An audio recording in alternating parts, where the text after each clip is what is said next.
Burma Myanmar हुक्मरान जमात के सरबराह आंग सान सूची से इंसानी हकूक का अवार्ड वापस लेने का मुतालबा जहां दुनिया भर में किया जा रहा है, वहीं यूरोपीय पार्लियामेंट में भी आंग सान सूची को दिया गया इंसानी हकूक का अवार्ड वापस लेने पर जोर दिया जा रहा है। यूरोपीय पार्लियामेंट के रुकन सजाद करीम ने पार्लियामेंट के इब्तिदाई सेशन में खिताब करते हुए कहा कि म्यांमार में रोहिंग्या मुसलमानों पर बदतरीन मुजालिम उठाए जा रहे हैं और मुतअद्दिद मुतासिरीन बेसर-ओ-समानी की हालत में हिजरत करने पर मजबूर हुए हैं। ऐसे हालात में म्यांमार हुक्मरान जमात का किरदार लम्हा-ए फिक्रिया है।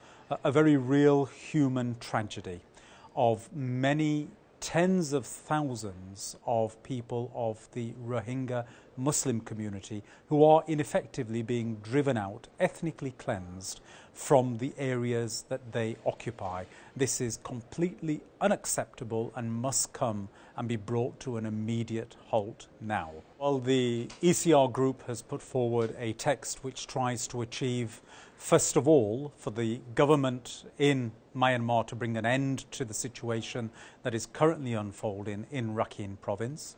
Secondly, to provide assistance to all those who are affected, and we have called for the European Union to put forward assistance measures also.